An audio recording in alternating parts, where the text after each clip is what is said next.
Vamos a continuar leyendo La Rojo de Leslie Feinberg. Vamos en el capítulo 8. El capitalismo sacude las ramas. A medida que la vida urbana y la industrialización capitalista sacudían las relaciones familiares y sexuales de los trabajadores rusos, las mujeres también sentían su impacto.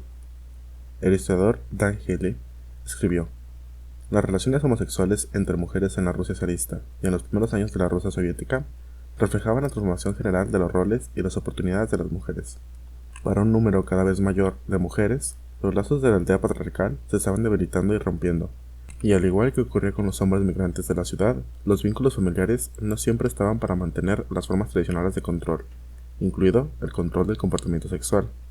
Aunque el capitalismo sacudió las ramas de este arraigado sistema patriarcal, dejó intacto el tronco. Las mujeres rusas seguían agobiadas por la carga de las relaciones familiares patriarcales, que servían a los intereses de clase del Estado semifeudal y semi-imperialista. Laura Engelstein escribe: la ley imperial rusa estableció un sistema de poder dentro de la familia al menos tan autocrático como el que regía el funcionamiento del Estado. El marido ejercía una autoridad absoluta sobre la mujer, y el padre dominaba por completo a los hijos. Las mujeres no podían abandonar sus hogares ni emprender un empleo remunerado sin el permiso formal del padre o del marido, quienes controlaban su acceso a los documentos oficiales necesarios. Ninguna ley protegía a las mujeres contra el abuso físico, salvo en caso de lesiones corporales graves. No existían motivos formales para la separación legal, el divorcio, para el que el adulterio constituía una de las pocas razones legítimas. Solo podía obtenerse tras procedimientos elaborados y humillantes, o engañosos. La anulación era un logro raro y arduo. Ninguna persona, independientemente de su edad, hombre o mujer, podía casarse sin el permiso de los padres u otras autoridades competentes.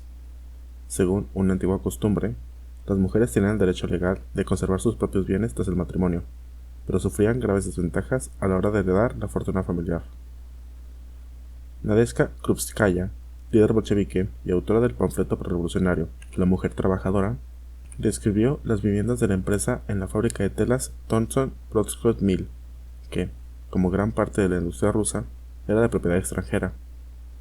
Los trabajadores vivían en un enorme edificio con un sinfín de habitaciones, cuyas particiones no llegaban hasta el techo.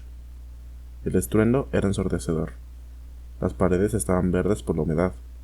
Había 2 familias en cada una de las habitaciones, que no eran grandes. Secaban la ropa en la habitación, y hacía tanto calor que las lámparas de aceite chisporroteaban. Los dormitorios estaban terriblemente abarrotados. La jornada laboral era increíblemente larga, de 12 a 14 horas en las fábricas textiles. Vimos a algunas de las trabajadoras tumbadas en las camas de campaña, agotadas, con la cara hundida en la almohada. La vida urbana también dejó su huella en las vidas de los trabajadores varones. La rápida expansión de la base industrial de Rusia se logró gracias a un gran número de trabajadores varones que vivían en la ciudad, donde no había ni espacio ni dinero para reproducir los patrones matrimoniales y familiares del campo, escribió Healy. En la Moscú zarista, los hombres trabajadores de los grupos de edad más jóvenes y sexualmente activos superaban en número a las mujeres, y se apiñaban en alojamientos que impedían cualquier posibilidad de formar una familia o de traer a una esposa e hijos del pueblo para que se reunieran con ellos. A medida que los campesinos eran arrastrados hacia el vórtice de la urbanización en busca de trabajo, una proporción significativa de estos recién llegados se quedaba solo de forma temporal o estacional. Muchos dejaban atrás a sus esposas y familias en el pueblo, señala Healy. Otros se establecieron y se convirtieron en la base de un proletariado urbano en San Petersburgo, Moscú y un puñado de otros centros. Las viviendas de los trabajadores urbanos estaban abarrotadas. Una gran proporción vivía en barracones, albergues o habitaciones compartidas, e incluso compartía camas. Un porcentaje significativo vivía en los hogares y los talleres de sus empleadores. Los hombres encontraron oportunidades para la expresión sexual entre ellos en los centros industrializados de Rusia.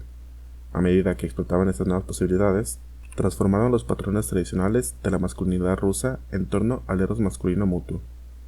Ese eros entre personas del mismo sexo, incluido en algunos casos el amor lésbico, se expresó elocuentemente en la literatura y en las artes producidas a finales del siglo XIX, por la intelectualidad radicalizada que se formó y floreció en la lucha de la burguesía emergente y sus patrocinadores imperialistas contra el feudalismo. Esta articulación del amor, que por fin se expresaba en su propio nombre, floreció tras la relajación de la censura de los libros y publicaciones periódicas tras la Revolución Rusa de 1905, contra el zar Nicolás II. 2 corrientes en la lucha de las mujeres. La emancipación de las mujeres y la lucha general por la liberación sexual están estrechamente vinculadas, en particular porque la subyugación sexual en general es históricamente un arma de dominación patriarcal. Esta conexión se hizo visible a finales del siglo XIX, cuando los activistas revolucionarios establecieron espacios de convivencia colectiva. Estos revolucionarios políticos, escribe Mandel, establecieron comunas en las ciudades más grandes que eran, especialmente para las mujeres, lugares de refugio para quienes huían del patriarcado de los pueblos más pequeños o de las fincas familiares. Mandel describe esta vida colectiva y la expresión de género que la caracterizaban con sus propias palabras, quizá limitadas por sus propios conceptos. Los miembros de las comunas compartían dinero, comida y posesiones. Las mujeres expresaban especialmente su desprecio por la sociedad existente, infringiendo sus normas de vestimenta. Llevaban pelo liso, ropa sobria y cómoda, gafas cuando las necesitaban, e infringían especialmente las convenciones al fumar. Se buscaba un efecto unisex, no mediante el uso de pantalones, lo cual era impensable, sino mediante el abandono de todo lo que contribuía a la feminidad y considerar a las mujeres como objetos sexuales. Entre 1905 y 1917 surgieron en Rusia dos corrientes claras que rivalizaban por el liderazgo del movimiento de las mujeres. Una era socialista, y no buscaba nada menos que la liberación completa de todos los trabajadores y campesinos de la dominación de clase. La otra era una agrupación feminista de composición y orientación política más propia de las clases media y alta. Centró su lucha en el derecho al voto, una importante reivindicación democrática burguesa. En diciembre de 1908, por ejemplo, las feministas organizaron un congreso a escala nacional en el que participaron más de 1000 delegadas. Solo asistieron 45 mujeres trabajadoras, y ni una sola mujer del campesinado, la clase que representaba a la gran mayoría de los trabajadores de Rusia. La corriente revolucionaria de mujeres presentaba un panorama muy diferente. En 1913, los bolcheviques organizaron la primera celebración importante en Rusia del Día Internacional de la Mujer. Su organización contrastaba marcadamente con un congreso sobre la educación de las mujeres convocado en enero por intelectuales liberales, al que solo se habían invitado a unas pocas trabajadoras. Los bolcheviques sabían que, en el clima político represivo de aquel año, la policía no concedería permiso para una manifestación, así que reservaron la bolsa de cereales para un simposio académico. El día del evento, el 8 de marzo, la Policía Federal, que estaba presente en todas las reuniones y podía disolver cualquier reunión a su antojo, ocupó las dos primeras filas de la sala. Los ponentes del acto organizado por los bolcheviques eran todas mujeres trabajadoras. Una de las voces destacadas de la reunión fue una tejedora de 25 años que llevaba 6 años formando parte de la junta ejecutiva de su sindicato. La tejedora describió la composición de clase y el ambiente del evento. Por muy pobres que fueran las mujeres trabajadoras, en su día, la primera fiesta de las mujeres en Rusia, se ponían lo mejor que tenían. La sala abarrotada parecía un prado en mayo por el brillo de los colores.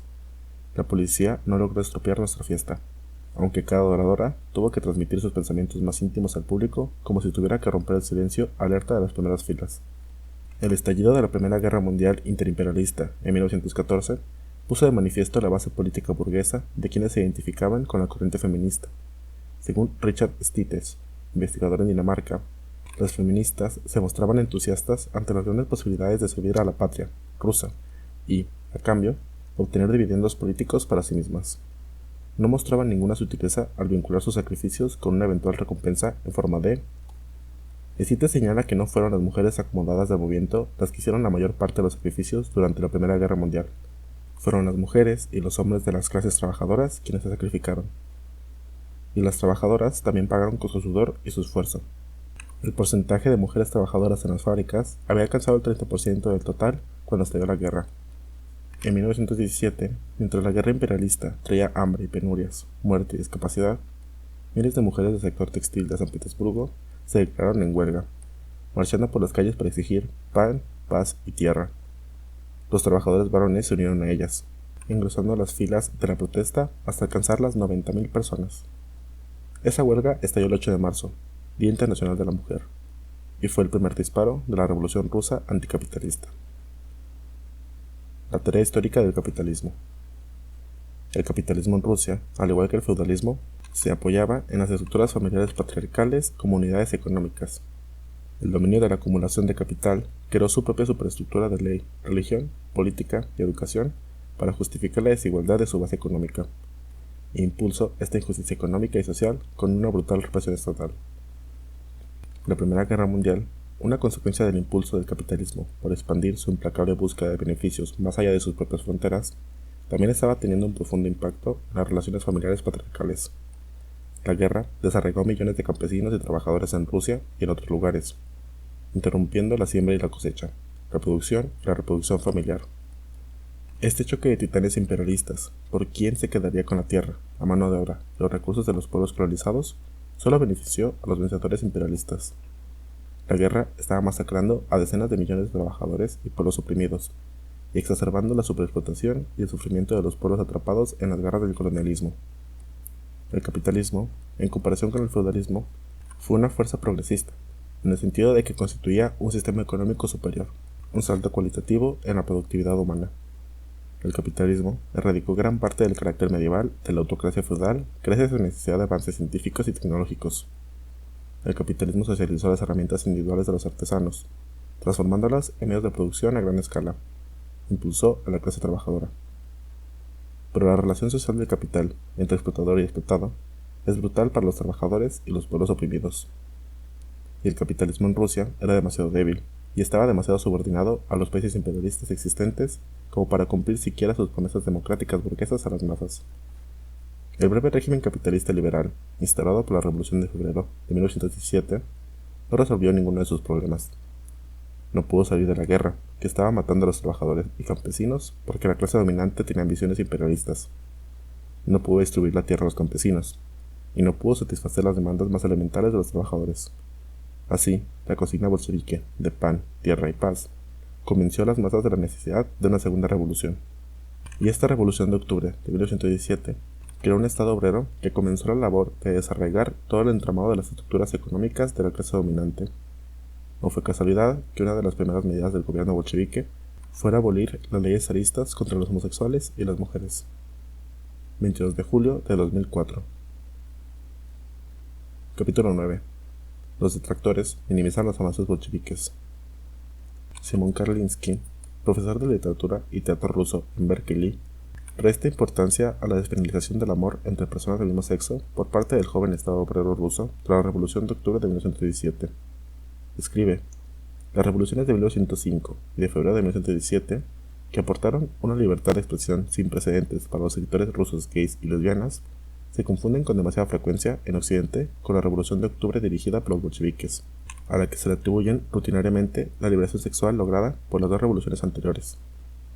Karlinsky ofrece numerosos detalles sobre la expresión pública del amor entre personas del mismo sexo durante la Edad de Oro de la literatura rusa a finales del siglo XIX y la Edad de Plata a comienzos del siglo XX. Se centra especialmente en el florecimiento de una literatura que hoy denominaríamos gay y lésbica entre 1905 y 1917.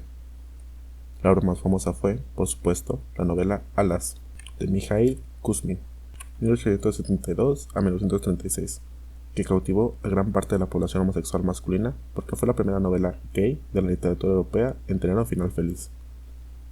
Entre 1905 y 1910, la publicación de la novela 33 raros y de la colectivización de relatos El zoológico trágico de Lidia Sinovieva Aníbal también causó gran impacto tanto en el público general como especialmente entre las mujeres que mantenían relaciones amorosas con otras mujeres. El célebre escritor Nikolai Kliuev, líder de los llamados poetas campesinos, denominados así tanto por su origen de clase como por los temas de sus escritos, también era abiertamente homosexual. El uso de comillas alrededor de la palabra gay o lesbiana sirve para recordar que las identidades modernas son históricamente relativas y no pueden aplicarse en forma exacta a otras épocas, regiones, nacionalidades o clases sociales. En Rusia existieron distintos conceptos para describir la atracción entre personas del mismo sexo, como azules, rosados o gente de la luz de luna, expresión que dio título a un libro de Vasily Rozanov, publicado en 1913. A partir de estos hechos, Karlinsky concluye, al igual que otros historiadores anticomunistas, que la revolución debería haberse detenido en febrero de 1917. Constantemente saboteado por los monárquicos de derecha y los bolcheviques de izquierda, el régimen logró promover los derechos humanos y las libertades en una escala nunca antes vista en Rusia. Fue entonces cuando las mujeres y las minorías obtuvieron plenos derechos civiles y políticos, incluido el derecho al voto. La libertad de religión, expresión, prensa, sindicatos y huelga se convirtió en realidad. La destacada feminista Sofía Panina recibió un cargo de nivel ministerial y se abolieron todos los vestigios de censura. Karlinsky concluye: La toma del poder por Lenin y Trotsky en octubre de 1917 fue recibida por muchos como una ampliación de los derechos conquistados por los revolucionarios de 1905 y febrero de 1917.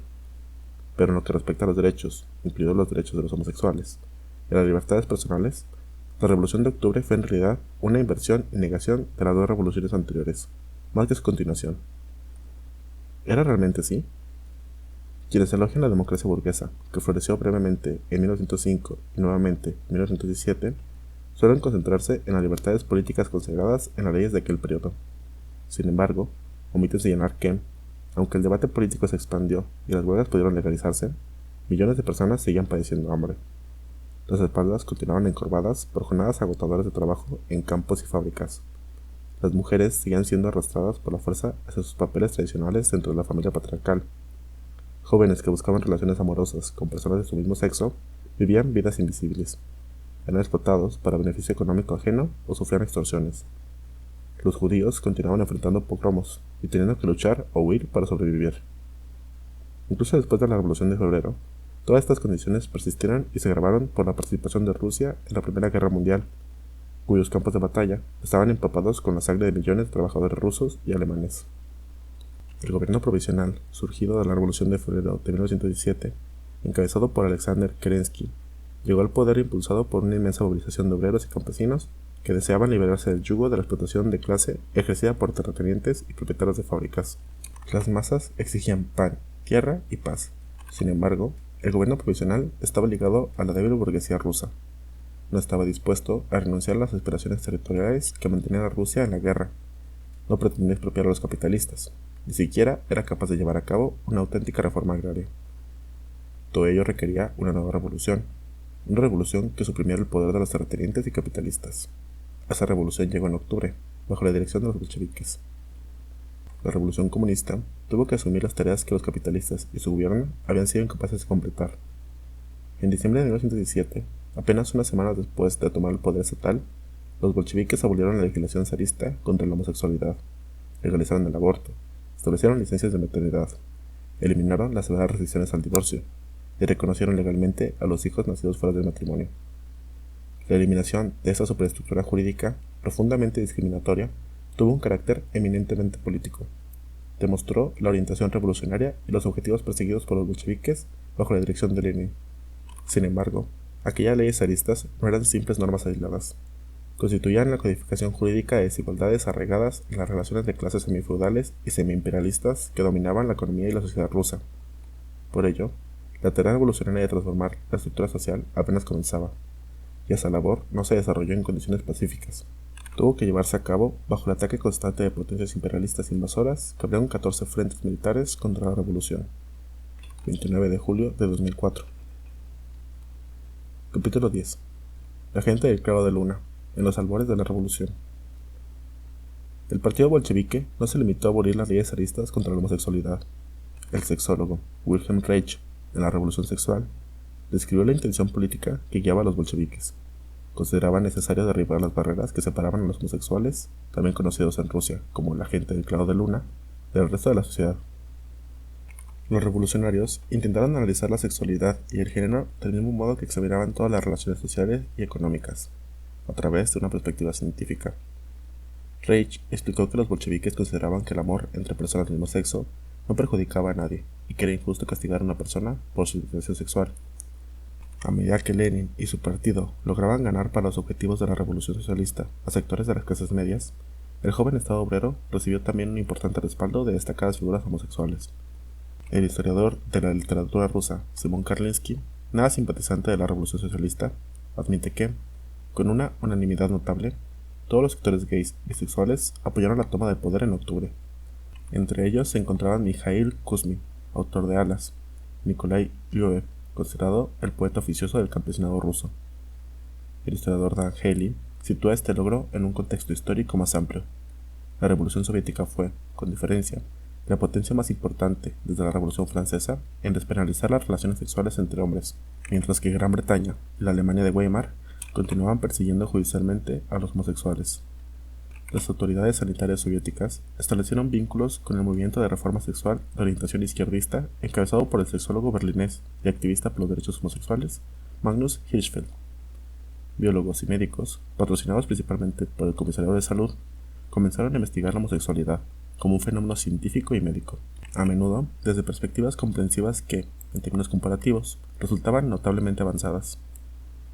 Las privaciones materiales de aquellos años eran insoportables. A comienzos de 1918, tras casi 4 años de devastadora guerra imperialista, la ración alimentaria urbana se había reducido a apenas 4 onzas de pan al día y nada más. Durante los años del llamado comunismo de guerra, la guerra civil que se extendió entre 1918 y 1921, cuando el Estado obrero se encontraba sitiado tanto interna como externamente, existen muy pocos registros de una vida homosexual organizada. La revolución había triunfado en el eslabón más débil de la cadena capitalista. Rusia seguía siendo una sociedad semifeudal y tecnológicamente atrasada, lo que hacía mucho más difícil aumentar la producción para satisfacer las necesidades de toda la población. Además, el Estado obrero constituía una isla rodeada por un océano de potencias imperialistas decididas a destruir la primera revolución socialista victoriosa. La nueva política económica. Con el fin de reconstruir el aparato productivo, Lenin impulsó en 1921 un retorno parcial y temporal a mecanismos de mercado mediante la adopción de la nueva política económica, NEP. Sus argumentos a favor de la NEP incluían advertencias explícitas acerca de los peligros inherentes a la reintroducción de relaciones capitalistas dentro de una economía planificada. Dan Haley ha realizado importantes estudios sobre este periodo. Escribe: sorprendentemente, a pesar de los 7 años de guerra, revolución y guerra civil que concluyeron en 1921, gran parte del mundo homosexual masculino que existía antes de 1914 volvió a reorganizarse durante los primeros años de la nueva política económica. El ligue callejero y la prostitución masculina reaparecieron en Moscú y Petrogrado, utilizando los mismos baños públicos, parques y bulevares que anteriormente habían servido como escenarios para relaciones sexuales remuneradas y no remuneradas entre hombres. Haley destaca que la subcultura homosexual masculina, bajo el zarismo, dependía parcialmente de espacios comerciales privados, como baños públicos y restaurantes. Muchas de estas pequeñas empresas capitalistas desaparecieron durante la reorganización económica basada en la planificación estatal, lo que modificó profundamente las formas de comercialización de las relaciones entre personas del mismo sexo. Añade: a pesar de las crecientes dificultades que enfrentaban los homosexuales bajo el poder soviético para controlar espacios privados, ocasionalmente lograban utilizar viviendas particulares u otros lugares semiprivados, salones, cabarets, para reunirse. La relativa apertura de los entretenimientos homosexuales disminuyó rápidamente tras la guerra civil, aunque algunas fuentes sugieren que continuaron de forma más discreta. Muchos de los mejores registros proceden de la subcultura de Petrogrado-Leningrado, donde existía una larga tradición de reuniones homosexuales privadas. Durante los años de la NEP, documenta también la Antinoe, un círculo artístico privado dedicado a la apreciación de la belleza masculina en la prosa, la poesía, el teatro y la música, que funcionó en Moscú a comienzos de la década de 1920. El grupo organizaba lecturas de poesía conscientemente homosexual, recitales de música de compositores propios e incluso un ballet integrado exclusivamente por hombres. También planeó publicar una antología de poesía homosexual desde la antigüedad hasta la época moderna, con el objetivo de construir una tradición histórica dignificante. Sin embargo, el grupo terminó desapareciendo, aparentemente, debido a las dificultades para alquilar locales y publicitar sus actividades. Haley concluye: sería engañoso afirmar que las políticas soviéticas por sí solas empujaron a la gente hacia los baños públicos. Los espacios públicos marginales ya constituían territorios sexualizados consolidados, expresiones geográficas de una activa subcultura homosexual masculina urbana. Después de 1917, los homosexuales masculinos y sus parejas continuaron utilizando baños públicos, parques y bulevares porque eran lugares donde podían reconocerse y encontrarse siguiendo rituales sociales familiares. La posición de los bolcheviques durante la década de 1920 era muy clara. Se oponían a la explotación económica de mujeres, hombres y niños representada por la prostitución, pero no defendían la criminalización de quienes ejercían la prostitución. Tampoco consideraban que la sexualidad fuera un asunto que debiera ser objeto de intervención estatal. 5 de agosto de 2004.